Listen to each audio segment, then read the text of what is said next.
All right, we all good to go? Yeah, we ready. Y'all ready? Y'all can hear? Yeah, everyone can hear us. Okay. Yeah, I'm ready.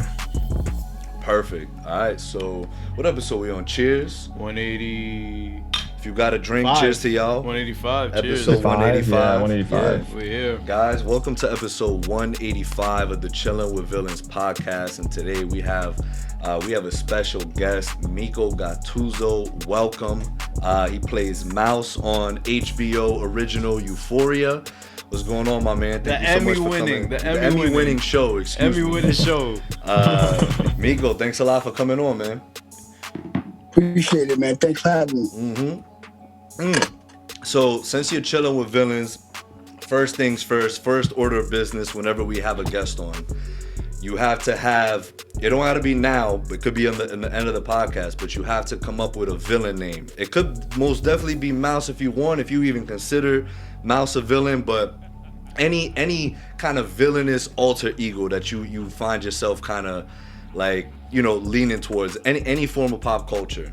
So, and again, it could be Mouse, could be anything else that you relate to, but, and again, it don't have to be now, so up to you. But every one of our guests has a villain name. Okay, I'll keep that in mind. I gotta think about it. It's cool because sometimes when we circle around back to it at the end, you're like, yo, you know what? I'm feeling like this today. Yeah. Like after the combo and stuff, so it's cool. Exactly. So also wanted to give a shout out to our guy Eric. He was able to set everything up. It was funny when I forgot y'all had gone to something, you and Eric, and he had like sent me a picture. He was like, "Yo, look who I'm with," and I was like, "Oh shit!" Like I was like, "Yo, it's Miles from Euphoria. Like that's dope."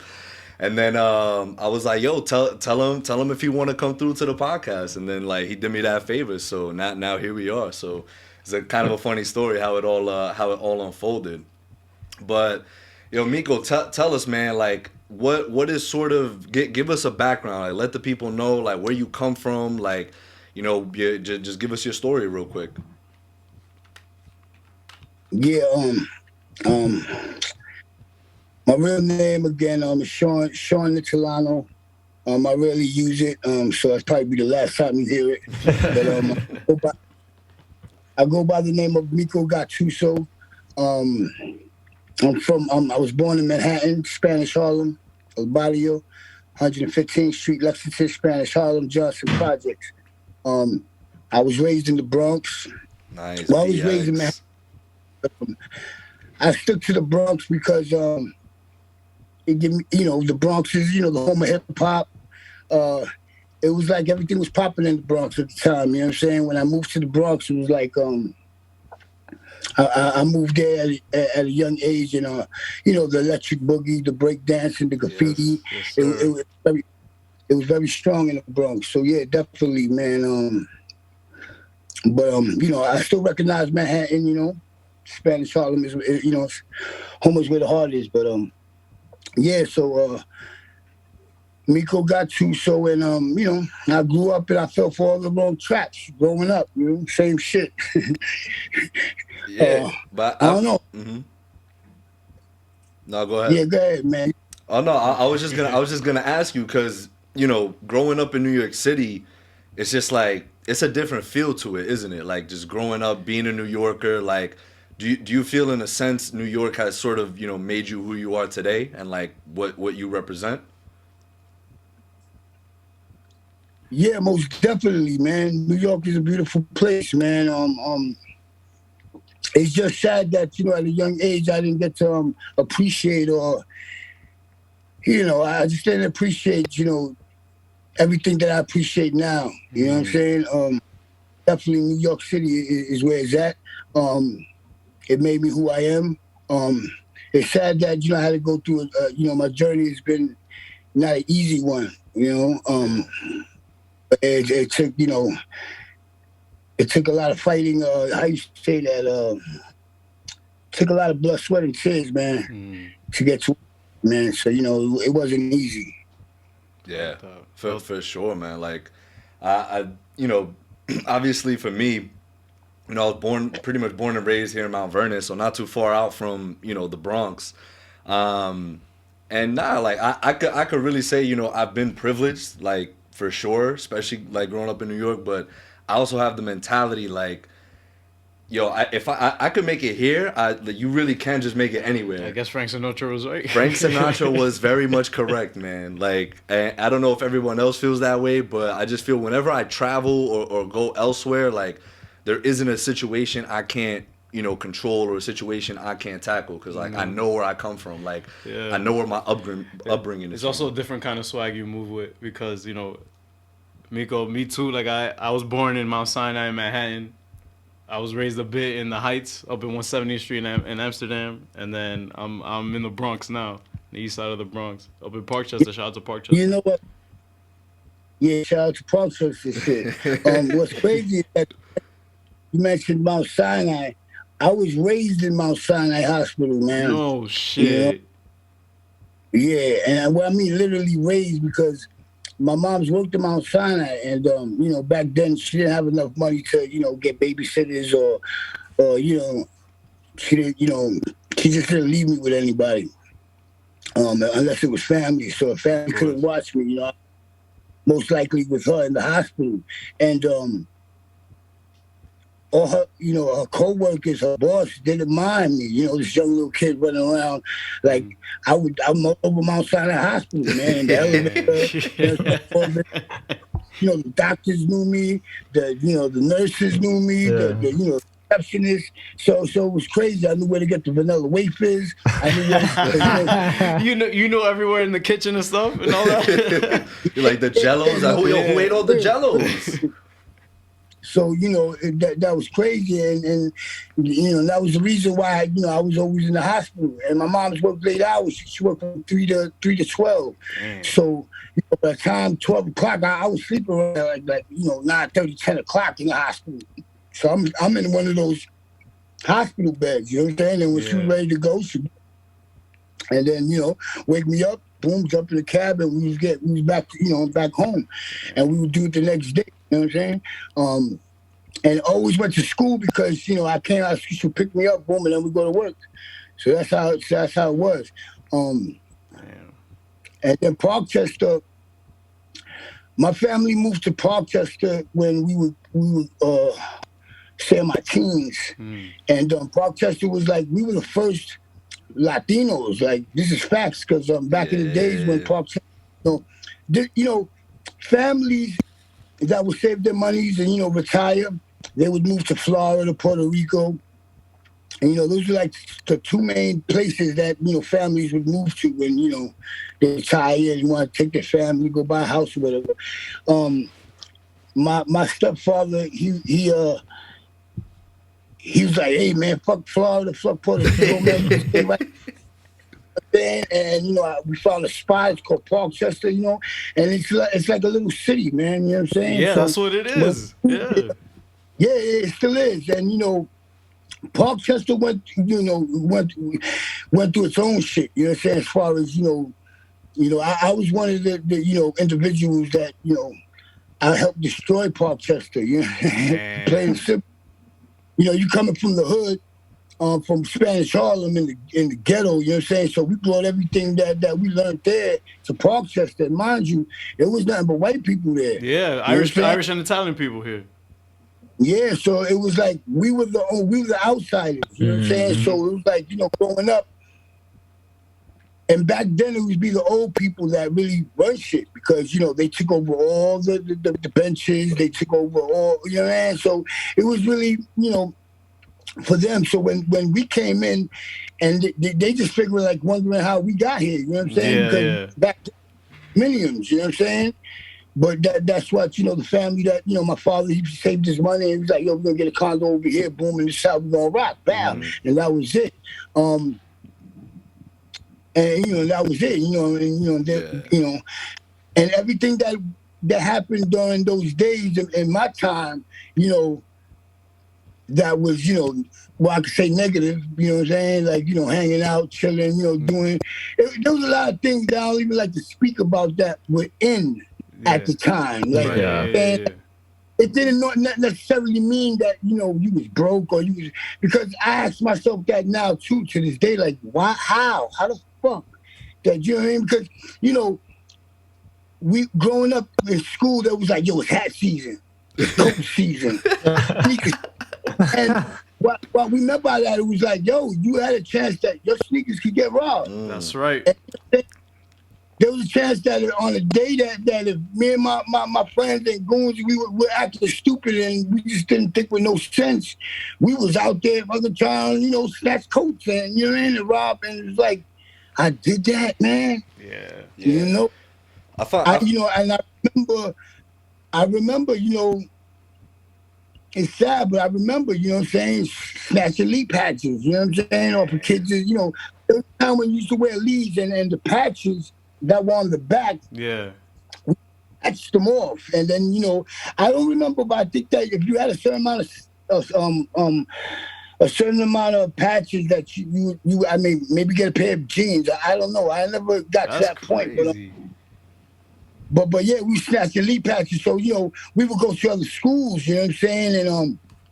And I remember I was with a group of kids and, we would go do these things, man. And, and out of the times that we did it, there was times we got caught. And I would have to go home and my mom was like, what was in your head? Like, not for nothing. Like, I ain't come from like we were poor, but we weren't poor.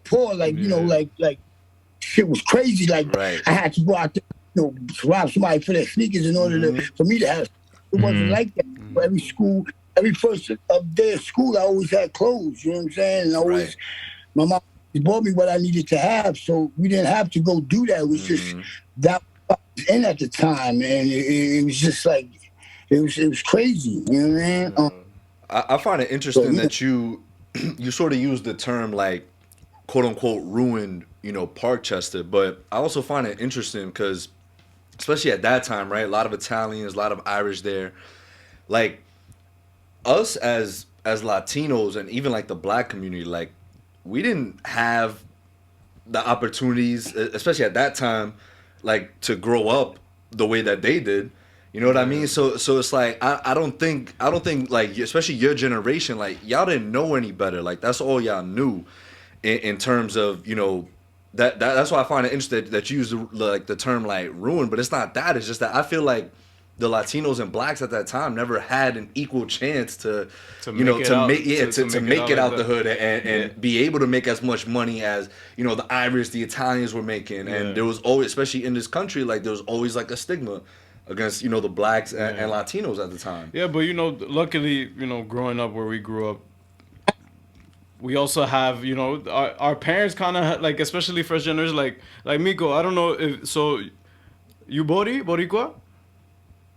Yeah, I'm Puerto Rican and I'm half Philippine. Hey, okay. So are you first generation here in the country? Yeah, I've been here all my life. Damn. So like that's the thing. Like our parents kind of hustle, so we could so we could grow up and live to be able to say that. Right. Like that's still a blessing for Meeko. I'm pretty sure I'm much older than y'all. You know what I'm saying? My life is open book, so I'm gonna tell you my age. I'm 50 years old, man. You know what I'm saying? I'm 50. Wow. I'm 5. No se ve. 50 at all. Yeah, no se ve nada.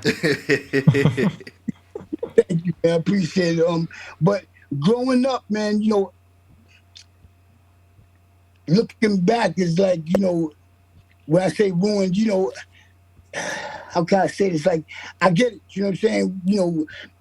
85% of the cats from the hood, we fall for all the wrong traps and, you know what I'm saying? And it's just how society raised us, you know what I'm saying? It wasn't our fault, but, when I was growing up, this is facts, man. Either both parents was using dope or either one or both parents were using dope, and that was facts. It was like,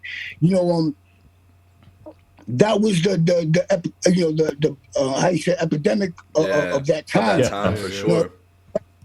Cocaine ain't even come in at that time. Growing up, it was like we were suffering from our parents on dope, man, heroin. It was like, man, it was everywhere, and it was just like you had all these functioning parents that were on it that either they hit it very well or but yeah, and and you know, and it wiped out a lot of families, man. You know what I'm saying? Yeah. And you know, and what I'm learning now in my older years is that, you know, it wasn't our fault. You know what I'm saying? You see how you know, this whole shit is designed for us to fail. Yes, bro. The system's crazy. All those comments about, you know, oh, there's a liquor store in every, yo, that's all true, man. You know what I'm saying? You look at the movies now that are like, you know, docu pieces, like, you know, documentary movies that they document a time and place. Nas is doing a lot of that. Nas is directing a lot of, you know, New York in the '80s and, like, you know, the how hip hop originated, stuff like that. It's dope. Yeah, so it's like, you know, we learned, you know, when, you know, we saw the Black Panther movement, man, ain't nobody knew about these guys with guns and shit, and they coming like, well, I was like, whoa, you know, that's gangster. Like, hell yeah.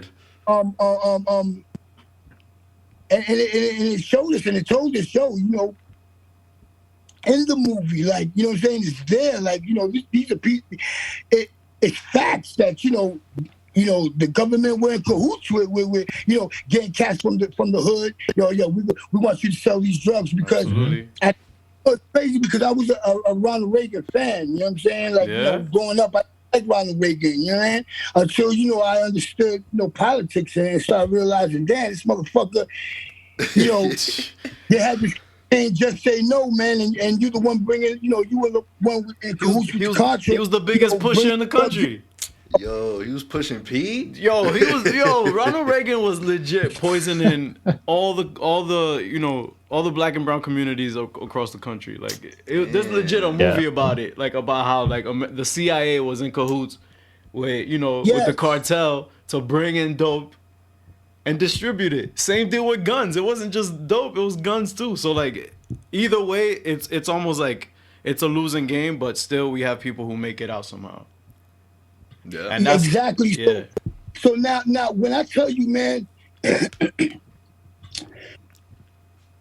we lost families, man, and you know, I'm an advocate. I speak like, you know, about this shit because, you know, like I know what it is to be on both sides of the fence, as far as out here hustling drugs. Yeah, and there was. When I got addicted to these drugs, you know what I'm saying? And there was a time when it tried to take me out, you know what I'm saying? And it was just crazy, man. Like, you know what I'm saying? And it's sad because, you know, I was there for the dope epidemic, right? You know, parents growing up and, you know, our parents, you know, doped up and nodding and all this shit. Then growing up, the dope epidemic went, the crack epidemic came. Destroyed many lives. I'm talking about it touched. I seen women, beautiful women, turn to dust, man. You know what I'm saying? And no longer. You know what I'm saying? It was really meant to take us out, and it's still taking us out in a way. You know, now we have what we call the opioid epidemic. Yeah. You know what I'm saying? Right. Yeah. What's crazy is that they didn't realize. Because, you know, we don't really, you know, we have an opioid epidemic within the hood, but it's not as strong as it is in the white community. Absolutely not. And now, you know, what we see, you know, in my 50 years of being on Earth, we're seeing the parents of lawyers, doctors, movie actors, presidential, you know, the president, leaders of the presidential, whatever the fuck, the cabinet, whatever the fuck. The bum asses. And now, you know, because it's affecting them, now they want to call it a health crisis. Right. Of course, yeah, because it hits home. Now they want to detour them from jail. They want to do all these special things that we didn't get, man. So if you know that was, you know, it's a crisis, then you gotta understand that the crack epidemic was a crisis too, and you didn't give us too much to go on, man. Right. You know, if we made a mistake and we picked up a crack pipe and we smoked it and we became addicted, man, we was in jail. We didn't get no programs. We didn't get nothing. Yeah, they were just putting people in jail for getting high. It's like, we feel so bad for him. So now we see that now it's happening to y'all, and now all of a sudden. Yeah. You know, like, come on, man. Like, we, you know, There's a senator, man. She's a black woman, man. That show, man. I used to follow her religiously because she was out here trying to get, like how you say that word, reparations. Oh, she's trying to get reparations for the community. She was out there speaking this, man. Yeah. You could Google shit. I forgot her name, man, but she was out here like, where's our reparations? If y'all doing all this shit and y'all know it's a crisis, then man, like, all I want is give me my life back, because if I don't have acting as my job and something that I love to do, that I found that I love, I don't got nothing, because you wouldn't allow me to have nothing, because the first mistake I made, you left me for dead. Yeah. I can't get a job. I can't do this. I can't do that. So what happens that when that happens when you're a young kid, is like, you don't give a fuck now. I can't get a job. You know why? Because the job I'm getting wasn't allowing me to walk out of a cash checking place with my head up high. Mm-hmm. It's sad because, if I wasn't to be working in this acting thing and I had a real job, I wouldn't make that much money. And not because I'm stupid, it's just because of my past, you know what I'm saying, and the decisions I made on the way. But y'all helped with those decisions, you know what I'm saying? Yeah, you made it a lot easier to make the wrong choice. And you detour your sons and your kids away from jail and giving them these opportunities that you didn't give us. You know what I'm saying? And you're still not acknowledging the fact. You know what I'm saying? Look what they did with weed, man. Shit, I was about to say, yeah. PSDT with, I don't know that word, but PTSD. Yeah, PTSD. I remember, oh shit, I got weed. Oh shit, the cops gonna stop me. Oh, yeah. It could have been a nickel bag. Yeah, it could have been bad, bro. Years. It could have been bad. Yeah, right. and now they're legalizing it, and it's like, but there's still people in jail for that thing. I was going to legalize. And it's like that's you wild. You guys aren't going to take them out of jail now that it's legal. I mean, now that we know that it's not that bad of it, it's like it's just weed. Like, and now look at Colorado, one of the first states to legalize it, and first it's a $1 billion business there. And it ain't people that look like us that's benefiting from that shit. Not right now. It's a business. Now it's like, we can start doing this. And I feel like Yeah, now go ahead. No, like I feel like that's kind of low key a form of reparations if we find a way around that. Like if you kind of make something that is illegal and now you make it your own. So you're saying we should start our own weed business? Is what you're saying? I mean, say less. Like that. That's what you're saying. We got to do. So the thing is that the market is out there, but still, I encourage if that's the case, because it's sad, man. You know what I'm saying? Because something that right now, like there's a lot of people doing this shit. You know what I'm saying? But didn't go through the proper paperwork. So right now, New York hasn't. How you say? They haven't. Man, what's that word? Medicinal. They haven't, like how LA is. They did that transition. Like that shit was smooth. Oh yeah. It's still a rough transition. But right now, what you saw in New York City for the past lots of months was cats on the street just hustling with a table, weed out. It was crazy. The truck joints. I see them truck joints in Times all Square. the time, in Times bro. Square, there's all the trucks with that sell bud. Yeah. At Penn Station but too. you have, you go to Times Square, but you have people sitting down on the side of the sidewalk with a little table with weed out. Yeah, it's crazy. And they didn't. Nobody was bothering them.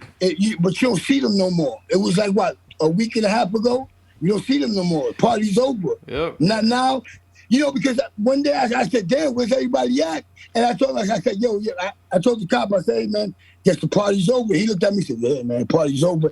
And when he looked at me and he said that, it was like, damn, because now he got to enforce this shit. He really don't want to. Of course not, man. Like, it's some bullshit. Yeah, no. All the time, every time I've seen a cop respond to that, they're like, really? Yeah. You know what I'm saying? He's like, but he's got a job to do. So now we're going to hate them because, they got a job to do. You know what I'm saying? That's why I want these young kids out here, educate yourselves, man. If they can do it, we can do it. That's my motto. You know what I mean? You know, so like if they can do it, we can do it, man. You know, find the way, man. Read. The paperwork is there. You just gotta figure it out. You know what I'm saying? True. Yeah. Don't go out there and change yourself and you're making money, but because you didn't decide to, you know, do your homework. Now you in jail for some dumb shit like weed, but it's not even you in jail for weed. It's you in jail for trying to sell it because you don't got the, you know, the state want their money. Now they want to tax it. You know. That's the thing. You can't either way. Somehow, even if you do try to make it your own, you still kind of lose in the end because Uncle Sam always reaps it. Because I have a social security. That's why. Yeah. Like Uncle Sam, like death and taxes is what's guaranteed, man. Like Yes. that. Like Death and taxes. But you look at all these celebrities that got these grow houses now and you know farms and everybody's doing it. You know what I'm saying? So you know, I'd rather my people be doing it than somebody that just came off the back and already got money and now they putting it in and making money off of, you know what I mean? exactly. Yeah, for sure. I feel that, man. New people got to get put on. Like, Exactly. everyone has to try and win somehow. Yeah. But Meeko, you have brought up a good point, right? Where you were saying like, you know, you could have been counted out, like down and out, but nonetheless, you know, you found your way, you know, through acting. And there was one thing I want to touch upon because I remember when you and I briefly spoke on the phone. You know, I had saw something where it was called "Feel My Pain," right? And it kind of described your life, you know, before and after incarceration. So I thought that was really inspirational. And you know, obviously, if you want to talk about it to whatever extent you want to talk about it on, but I just thought it was really, you know, really a nice thing. It was what, like a theater performance that you did? Yeah, it was my first theater piece. And to be honest with you, when I got into theater, it was like probably like a year after I did my first movie. A close friend of mine, Sam Soga, was like, "Man, you gotta, you know, do theater. Come down." And I came down to the theater, and he asked me to be a part of the theater piece, and you know, and I was like, "Nah, I can't do it because there's no like, you know, there's no cut, there's no break. There's like, Yeah, fuck up, you gotta do it. Yeah. It's a I wasn't turnover for real. prepared for that. At the time, this was like my first movie out. You know, I was still struggling. Like, you know what I mean? You know, that struggling acting shit is for real. It was like, yo, my man, like those times when I remember going to functions or events and, you know, having eaten, you know, and don't have money, but because I love what I do, I was there. You know what I'm saying? Sure. And I remember saying, fuck it, let's do it. And, you know, when and, you know, theater kind of saved my life because, you know, I remember when I finally did it, I had this small little part. Like, I didn't even have no words, man. And, you know, it was just like movements of my hands and doing things while I was sitting down.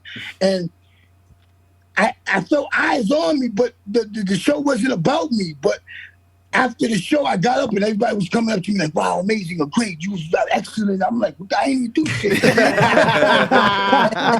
So, you know, I was like, all right, you know, I guess that's cool. But my man, $100 bill, and I was like, what? I'm doing every day. You know what I mean? $100, and it can eliminate a lot of the you know, the pressure of not having money. For sure. It's that positive reinforcement. I was more than happy. I said, hell yeah, I'll come. I ain't care about that much. Hell yeah. I was gonna get $100. You know what I'm saying? And I was happy because I was doing something that I love to do. You know what I'm saying? So, you know, so now I've been doing theater all this time, and I learned from the best. So it was like, you know, my antennas are always up. I'm like a sponge. I'm always wanting to learn. And I learned, and I said, you know, I can do this. You know what I'm saying? And I had this idea, you know, with Feel My Pain. You know, it wasn't even an idea. You know, we was meeting up in Orchard Beach, and you know, I had Orchard Beach. Shout out to Orchard Beach. Let's go. The Riviera of the Bronx, bro. Come through. No, we used to meet up in Orchard Beach, like me and some old timers, and you know, a lot of like Peter Shue. You know, he did like a lot of years in jail, more than 20, if I believe. You know, I can't like pinpoint the amount of time he did, but he did a lot. He's a dude that dated Madonna. Madonna snitched on him with the feds and everything. And he got locked up. Madonna. Wow. Back then, coming up, he made millions, man. You know what I'm saying? You had Pirata, you know what I'm saying, Pirate, you know, who came from Brooklyn, and you know what I'm saying, and you know, when he came home, you know, this dude was a hitman, like, you know what I mean? Like, facts, he could Google this shit. You know what I'm saying? God Like, damn. we had Mario Machete, who was did like 20-something years for a crime he didn't commit. And you know, on Bushwick Bill's deathbed, he could exonerate him, you know what I'm saying? And he chose not to. He kept, you know, he went to his death with that, you know what I'm saying? Because, you know, what happened was Mario Machete, you know, back then he was a stick-up kid, you know what I'm saying? And, you know, the drug dealers wanted to get rid of him because he was becoming a menace. So they set him up with a murder, and he was in jail ever since, you know what I'm saying? And Bushwick Bill, the rapper from Texas, man, he's from New York. He died with that shit on his deathbed. You know what I'm saying? And I mean, Mario Machete's free, you know what I'm saying? And he's trying to still exonerate himself, man. But, you know, just imagine that, man. Like, you know, you in jail for some crime you didn't commit, you know? What's crazy is that at one point I could never ID with that because, you know, I've never been in a situation where that I went to jail and I was innocent, you know what I'm saying? Like, you know, but I know in my heart that there was mad people that I met in prison that I said, damn, I believe you, man. Like, you know, like, you know, I just know me, like, when I did it, man. Yeah, like, yeah, shit, yeah. you know, that's me trying to, you know what I mean? But a lot of that changed when, you know, I started changing my life, you know what I'm saying? You know, I just recently, a year or 2 years ago now, I think it just hit 2 years. You know, I had to fight for my life. You know what I'm saying? You know, I got the murder charge. You know, and this was a crime that I didn't commit. You know what I'm saying? You know, yeah, I had a fight with the kid. You know what I'm saying? But all he had to say was he tried to kill me. That was it. That was it. You know what I'm saying? I didn't have a knife. He had the knife. And yes, I had a fight with him, but you know, I didn't have the knife. But he went to the police first and said I tried to kill him. Now all of a sudden, I got police on me. Boom! I've turned myself in, and they said, you know, you're here for one of the charges, attempted murder. You know, like my heart dropped because it's like what? Like why would I? You know, like come on, like, you know what I mean? After everything you've been through, why would I do that? Yeah, like, man, I'm not, and I was in a dark place because of the fact that, you know, the lawyer that I had he was working with the DA. And this was my first experience. I'm like, yo, this dude is really like, you know what I mean? Like, you know, and I'm not one to take shit to trial, man. You know what I mean? Like, nigga, you know, and this is a case that I could have took to trial. Like, I should have took to trial, right? And I was ready to cop out because I was guilty. Like, you know what I mean? You know, like the investigators go to the scene, and I'm like, what investigators go to the scene and you know, you're gonna count, okay, how many cameras? Okay, there's 8 cameras, I want all 8 angles.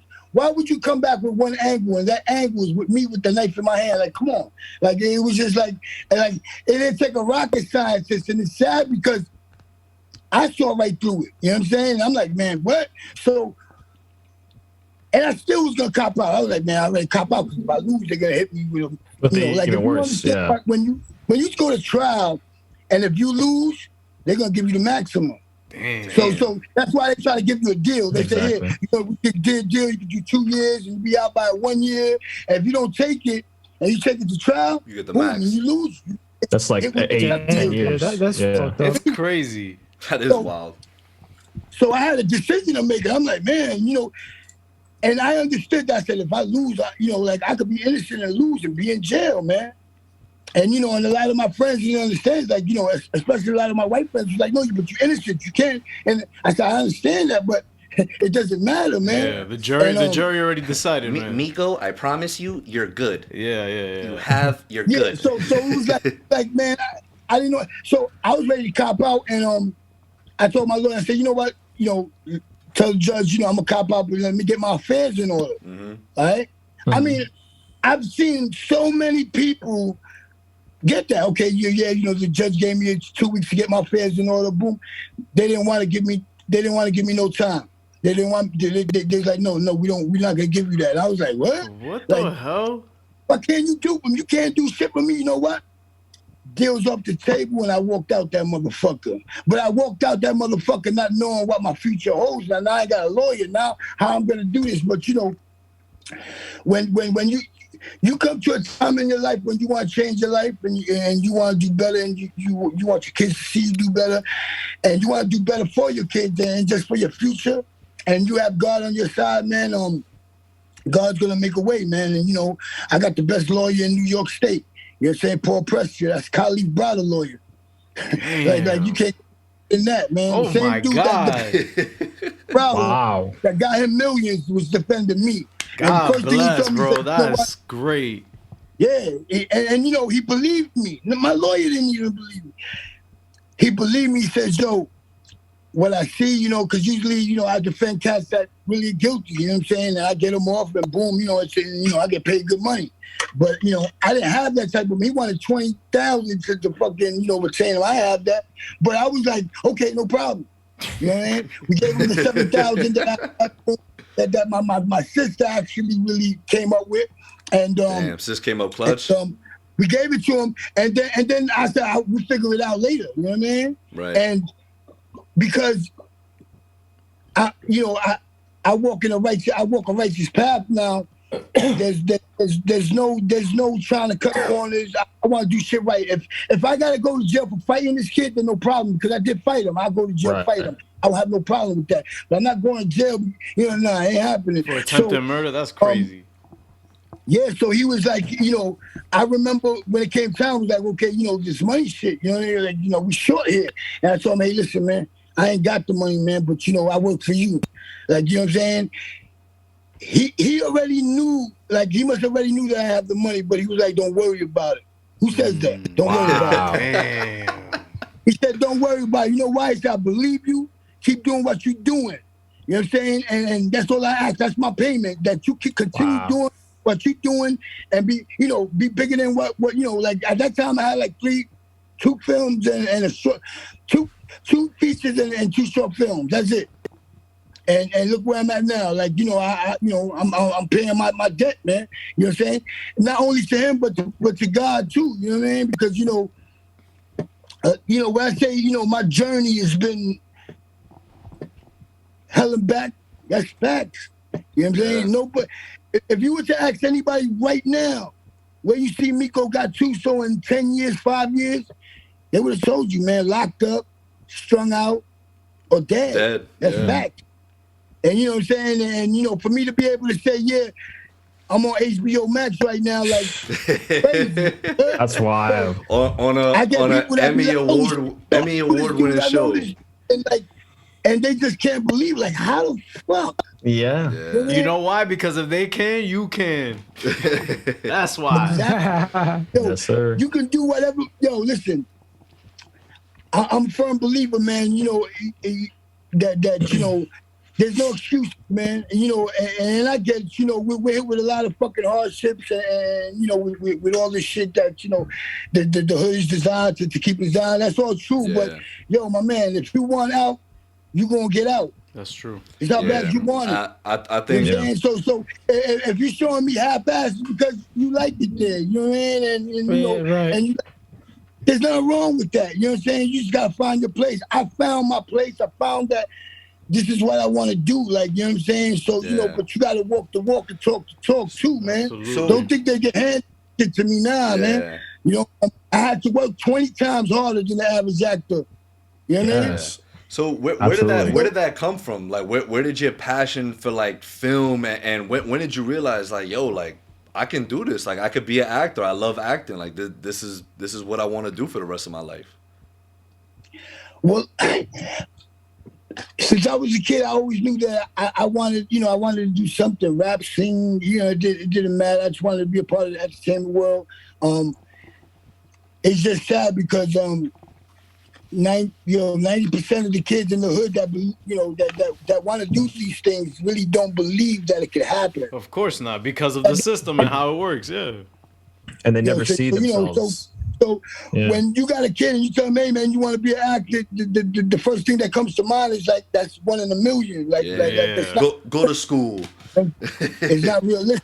So at the end of the day, it's like, it's like, you gotta find a way, and you gotta start to believe again. You know what I'm saying? And and that's where I'm at. You know what I'm saying? It's not no secret. Like anybody could approach me, man. You know what I'm saying? And be like, yo, man, I want to be an actor. I will help you. Damn. Why? Because that's my gift. Let me take it a little further, man, so you can understand so you can get a little shit. I hustled drugs, I gangbanged, Land King. I did it all, man. You know what I'm saying? Robbed people, took shit from people. You know what I mean? And I did bodily harm to other people. You know what I'm saying? I did a lot of shit that I just thought that was just the move and the wave. And I was young. I didn't understand. But as I got older, I got addicted to drugs. Next thing you know, I'm no longer selling drugs. I'm the guy going to cop the drug to get high. Mm-hmm. You know what I'm saying? There was a time in my life where I couldn't stop. Mm-hmm. You know what I'm saying? And there's a lot of guys out here that you see on the street right now, panhandling, just that and the third, man, or they lost their scruples or whatever it may be. But you ever wonder, like, damn, he got to have a mom, he got to have a brother, he got to have a family. Like, that's the problem. Like, now I see these drug addicts, like, there's no hope for them. It's like, there's nothing. I remember me getting high. I would get high. I would kick myself in the ass like, oh, shit, yo, I got high, damn. But I never gave up hope, you know what I mean? But it came a time when I was like, man, I can't live like this no more. But you know what it is that you can't live like this no more, but you're addicted to something that you can't stop? Yeah. It's really, that's crazy. And I was going to take my life. Facts. Man. I was going to take my life. I said, I grew up in a family, religious family that went to church. You know what I'm saying? We believe in God. We believe in the higher power. Mm-hmm. And even though I was going through all the shit I was going through at a young age, I still held that close to my heart. Like, of course I believe in God. He's the all-seeing eye, boom, this, that, third, blah, blah. But it came a time when I was like, yo, I had to sit down, pray to God, man. And it was like, but I was dead ass. Like, yo, listen. You a man that moved mountains, man. You can't tell me like, okay, I had to really sit down and say, man, the only man that can help me, that what I've read in the Bible and everybody that's speaking, he can do this and do that and do that. Well, I need that done to me. You know what I mean? Mm-hmm. I need this because I can't stop it. If I can't stop it and you can't help me, no disrespect to my higher power, I can no longer live like this, man. Mm-hmm. You know what I'm saying? With thoughts of me because, I ain't got the money and now I'm going to go take from my aunt, my mom's or, you know what I mean, while they're sleeping to go, finance my drug addiction. That's crazy, man. Yeah. Just the thought about me saying, damn, I ain't got no money, but damn, that toy I bought my son the other day is still in the box. I'll go sell it. Damn. And this is what this drug does. You know what I'm saying? Yeah. If it was never placed there, we would never have this problem. So it's not our fault, but this is what it does. Yep. You know what I'm saying? Absolutely. And there was times when I was ashamed to even speak about it. I was one of those like, nah, I ain't never get high. You know what I mean? I'm an upstanding citizen. But as I got older, I said, my story can help somebody, man. You know what I'm saying? But to make a long story short, with the subject with God was, I used to go to church, man, and I used to see people like, wow, thank you, Lord Jesus, boom, and like, oh, damn, you got blessed again? So I wasn't a believer, but I was hating because I was saying, damn, like, I'm coming here, every Sunday, nigga, I ain't getting blessed, nothing.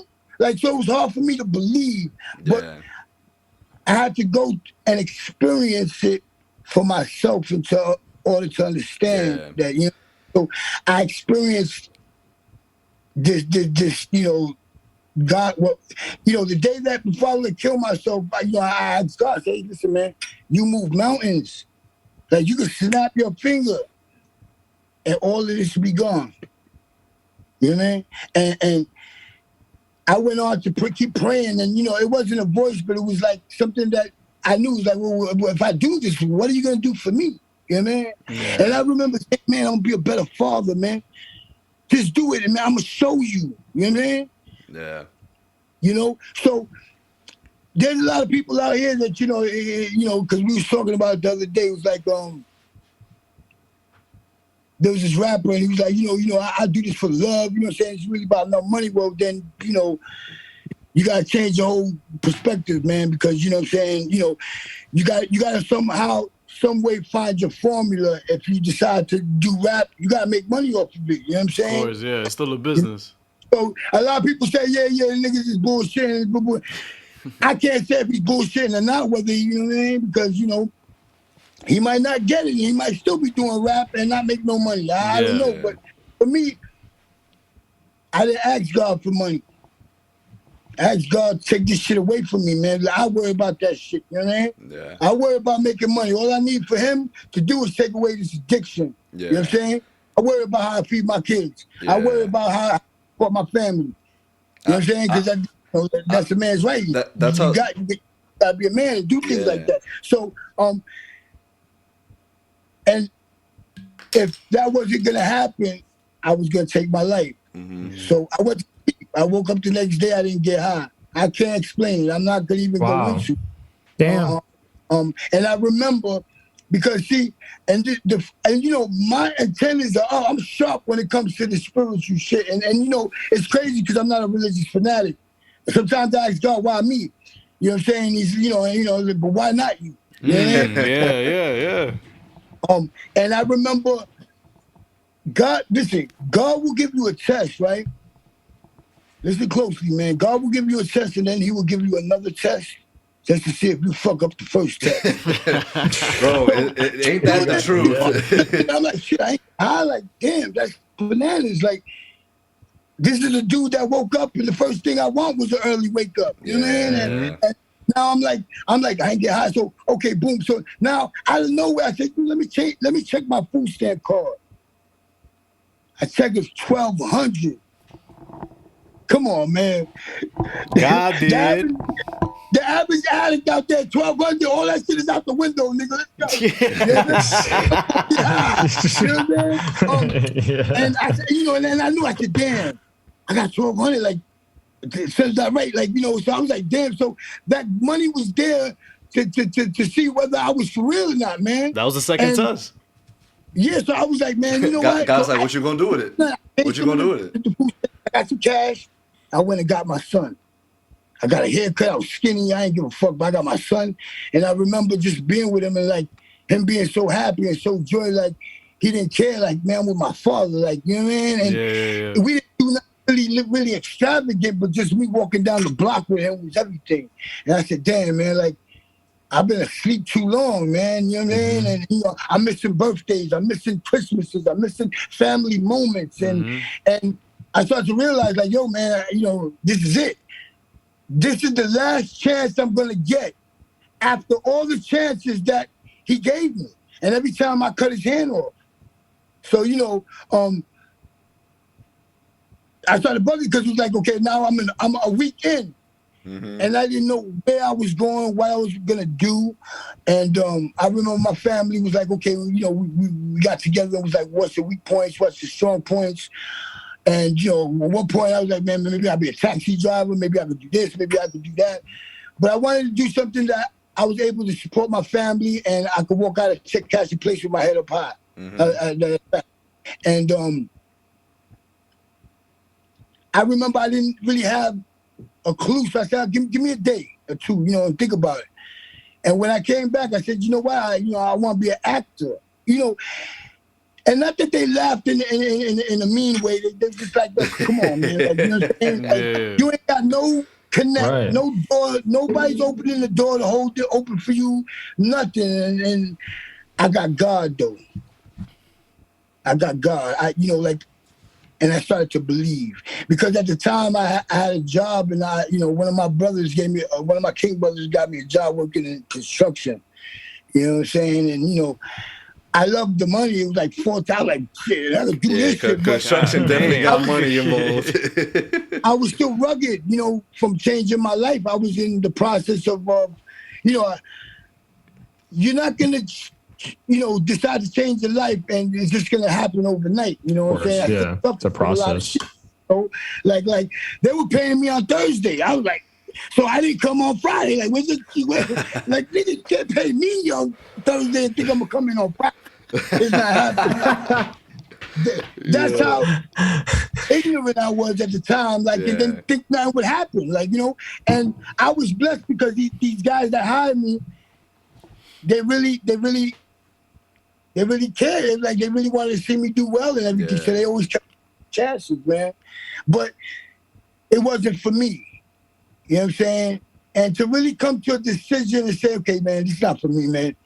And not weighing the money part because there's too much money just to walk away from. Exactly, yeah. From, it is like you get $1,400. I was still, when I got the first check, I was like, shit. I was walking around like about to fish 2 packs or something. The way I got the money and shit. So it was like there was a lot of grooming that I had to go through, you know what I'm saying, in order to be a better person. But I started going through it. And I got scared because I was like, God's gonna he's gonna renege, he's gonna take me away. Get on my ass. But I didn't know what to do, so I went to the internet. You know what I mean? I was like, okay, what do rich people do? They go to sleep early. They make breakfast. They wake up early. So I started going to sleep early. I started waking up early. You know what I mean? I remember going downstairs to get a loose leaf, 100 sheet of loose leaf, and then I just started writing words on them, positive words. And every day I would live out that word. You know what I'm saying? You built a routine. Yeah, I started building a routine. And, I didn't know what I was doing, but later on, I realized this would become the foundation of where I'm sure. saying. And then the hardest part, well, not the hardest part, but it was like, okay, every day I wake up righteous. I want to help people. You know what I mean? Mm-hmm. And I wasn't helping people for what I would get in return. It was just I wanted to help people. You know what I'm saying? And I kept consistent at it. And then kept consistent at doing what I thought would get me to that level. Like, I would lock myself in the bathroom and just, like, go on YouTube and recite movies. Like if you go to my early days on Instagram, you would see like me reciting shit that you think is mine, but it wasn't. But I didn't know how to tag at that time. I owe a lot to that didn't get the how you say it, the recognition because I didn't know who the fuck, you know what I mean? I was just, there was these guys doing motivational speeches and I'll memorize the whole motivation and then do a motivation with his same shit and then put it out there. People like, oh, but it was because this is what I was doing to learn. Trying to tell you, okay, say my shit, but but this is how I learned. So I would do that a lot, and it helped me. I would lip sync songs. Facts. yo, you gotta start. This is the foundation, man. What was crazy was that when I started learning and using my phone as a weapon, meaning like I started like, okay, this is how I'm gonna I'm gonna crush him, you know what I mean? This is how I'm gonna instead of me going to pick up a gun or go pick up a knife, I'll pick up my phone, I'm gonna do something, I'm gonna create something. And I had a problem as far as I liked what I saw, but I was scared if I posted what would people think. Right. So there was a time when me and my sister, we go in the bathroom, smoke some weed, chill, and we would lip sync songs, and just be singing. And next thing you know, we in the mirror, because we in the bathroom, next we looking at each other. Next thing you know, we put glasses on. Next thing you know, and if I was singing a Jay-Z song, I was Jay-Z. You were in character. You were home. You were home. So niggas like, yo, you look like, but that's not the song, right? And I'm like, but look, like I really liked it, and so I had to come up with enough courage to. I did the video. Now all I gotta do is post it. Right. Yep. Meeko, you got a good Jay-Z impression for us? Let's hear it. Nah, come on, man. Cause I'll be up there. We had the sunglasses. Yeah. We got the lamp. We had lighting. we didn't realize what we were doing was doing things just for what we had. Exactly. Right, Because when you do a movie, you need Exactly. lighting. When you do a movie, back then we didn't have what you know. You could add the song on Instagram with the Right, reels right, and all. right. Yeah. We didn't have none of that. Nope. We had to actually have a speaker. The speaker, put the speaker next to the phone, set the phone up, and then boom, no movement, no edit, no nothing. Yep. Raw you know, footage. And you know, and we didn't realize what we was doing. We was learning ourselves with the lighting. Like, you know, there's actual people lighting. You know, we set up the camera angles. Oh, that too much light. Make sure, can you hear us? Let's do a test run first. Oh shit, that's perfect. Let's keep it there. You just like us. This is us with our podcast. Meeko, yeah. You a cinematographer, director. It, and people was like, you know, people laugh. Like, what the fuck is nigga doing? Like, 'cause they didn't understand. I didn't understand.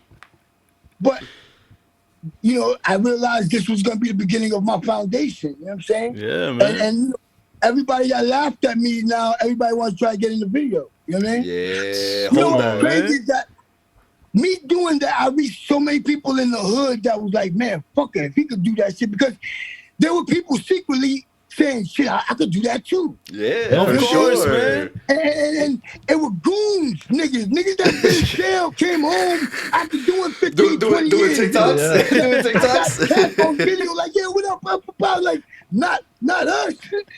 Like, so, and so I said, you know what? I'm gonna stay consistent. I'm gonna keep doing it. And if you really look back, and because you know, I don't archive, I don't erase none of my videos, so that I could go back and see how far I came. That's awesome. My man, like, just that alone gives me goosebumps because it's like, damn, Of course, I remember, man. look at me now. I could do all these videos, but I got shit to back it up, though. Of course. You got a stat You sheet, know, man. like, so people was like, yo, you look stupid. Yeah, by HBO, my nigga. Exactly. So, Let's go. Meeko, tell us about that. Like, when you got the call for that, like, who called you for that? And he was like, Euphoria? Like, all right, like, let's get it. I'm gonna tell you something, man. You know, I don't do auditions, man. Let's go. Now, That's fire. That's what I'm talking about. You got God. God does it for me. You know what I mean? And I'm saying, I think in my whole career, I did three auditions. One audition was with Christian Bale. And it was a movie called, I don't know, it was a remake of some old shit. And I was more, because I was like, yo, this nigga ain't going to be on my ass. Because, you know, at the time, he's like, if you don't know your lines and shit, he was very much on YouTube as being a hard to work with. You know what I'm saying? Yeah. And he's like, you know, if you mess up a lot, you'd be like, oh, you don't know your lines, you know? You ain't gonna do that shit to me, nigga. You know? Yeah, I don't care who you are. I think that's the reason why I get the part. He's like, no, we can't have it. I just had one time here. We're gonna have problems. You know what I'm saying? The other one was with the guy who played in The Alienist, man. Good actor, man. You know, and then I found out he was gay. I was like, damn, that nigga been playing all these characters like some real goon shit. And he, you know, and he's just like this. So, oh my God, I know what he's talking about. It's like, I forgot his name. Oh man. Wait, which movie you said he was from? He played in The Alienist. Alienist. Oh, Luke Evans. Luke Evans. Oh yeah, Luke Evans is that guy though. Luke Evans is that guy though. Yeah. Did you know I never knew he was gay. I didn't know that shit. I didn't know that right now. I thought, shit, he's gay, but it's just crazy. So, you know, like he's an actor. That's great. We was doing a movie called 3 Seconds, man, for Rikers Island. I did the audition, and I think because, you know, I was telling the directors that, yo, that's not gonna work. You know, I didn't know how, you know, not now I keep my mouth shut. Like, you know, I ain't saying nothing, you know. You don't want to be talking and trying to rearrange shit when, you know, I'm not a director, I'm not a writer. And all of a sudden now, because I got a movie under my belt, I'm like, no, you know, you can't do it this way. I was acting like, you know, I knew. But it was true, though. You know what I'm saying? You know, you can't have a person that got a murder charge and a person that got a ticket. It's not going to be in the same. They ain't gonna be that doesn't make any sense. Yeah. So he didn't like that, but it's the truth, my nigga. You know what I mean? Like, you know, so whether you want to try to come off as original, authentic, then it's not going to be authentic because everybody that been in jail knows that's la la land. Bullshit. You know what I mean? And you know, I didn't get the part. You know, I waited and I didn't get the part. Left on the card. I got some other thing. I don't do auditions because a lot of the movies that like my first movie, you know, I knew the director, and the director was like, yo, you got the part. Like, I got you the man. You know what I mean?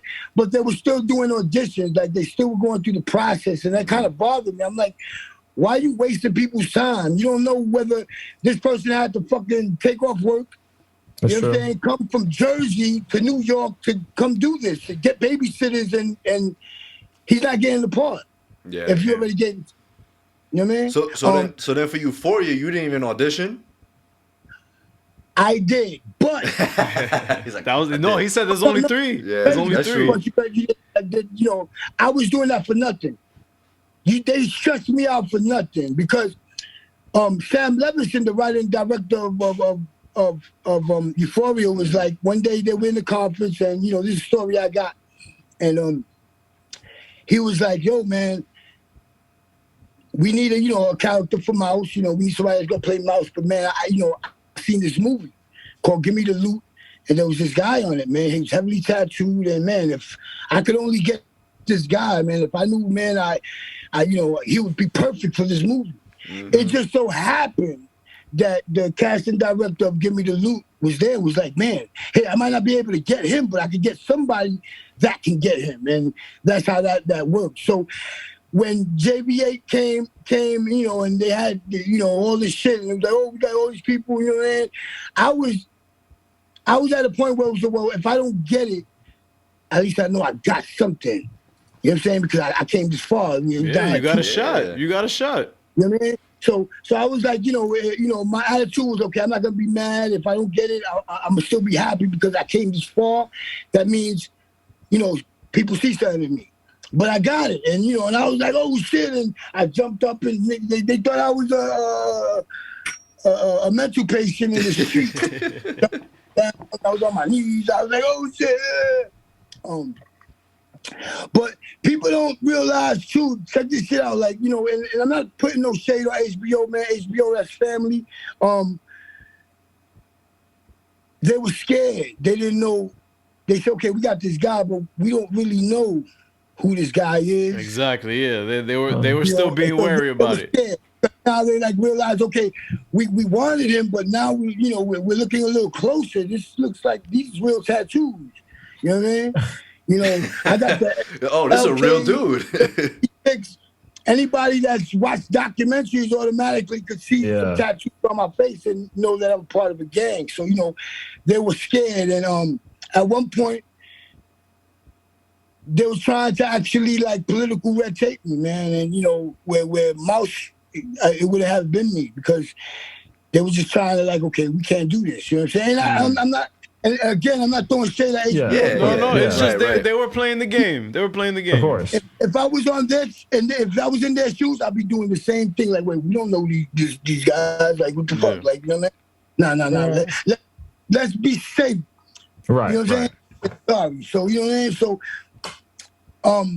but because, you know, God is on my side, and because every day I wake up to be a righteous man, you know, and I fall short a lot of times, man, but my goal is to do right every day, you know what I'm saying? So, you know, and I've been doing that consistently and doing this and meeting people and showing them that I'm a good person. I got kids, you know. Yes, sir.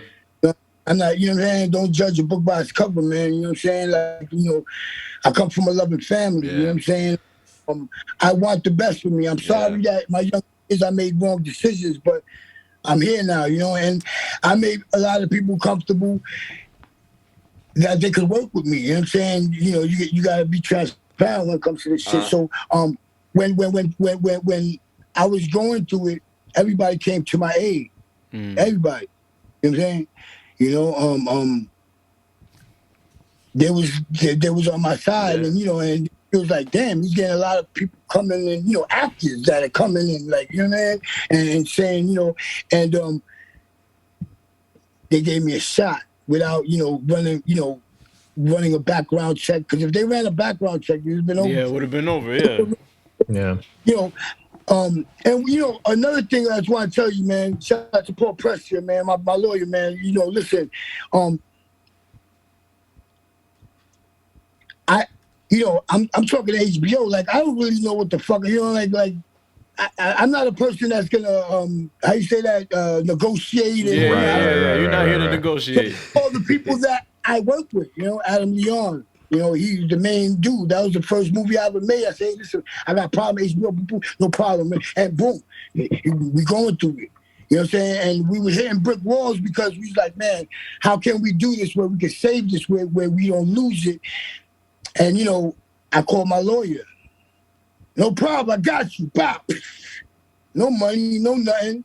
Wow. Just people see me prosper. People want to see me progress. People want to see me because they believe in me. That's what's up. That's how it should be. You know, so, you know, I'm at a point in my life where I got, you know, my stepfather used to always say, like, you know, and he said, hey, like, you prove to these people that you are what you are.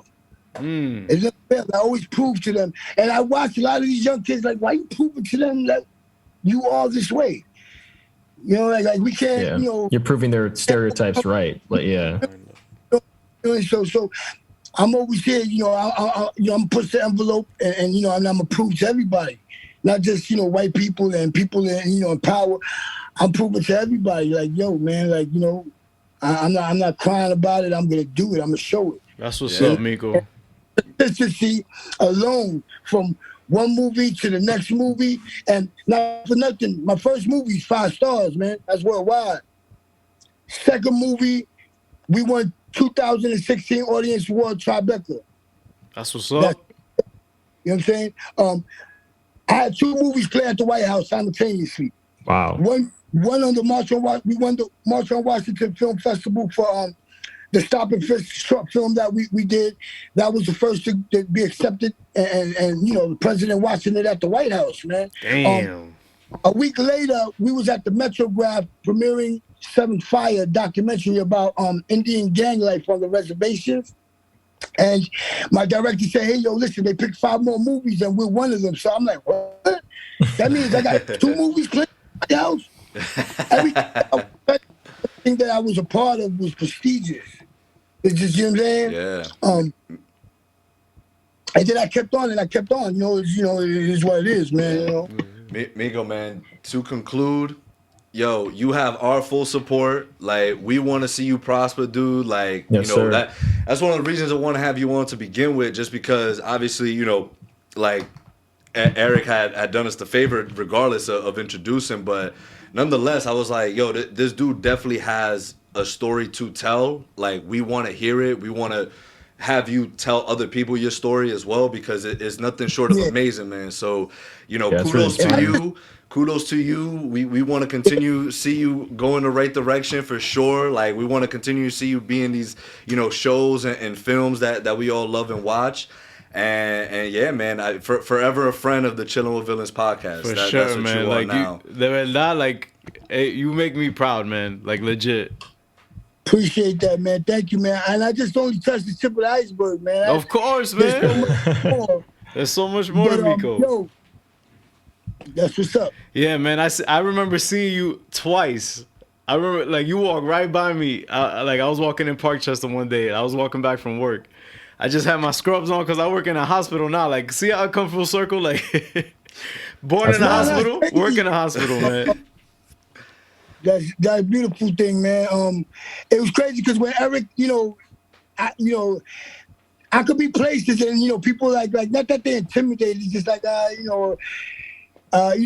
just, should we not? Yeah. I welcome everybody, man. My open arms, man. Yes, sir. Peace and that's love. my gift. Stop me. You know, you want help. You want to try to get in this business, man. I brought money to the hood, man. You know what I'm saying? I brought a lot of movies to the hood, man.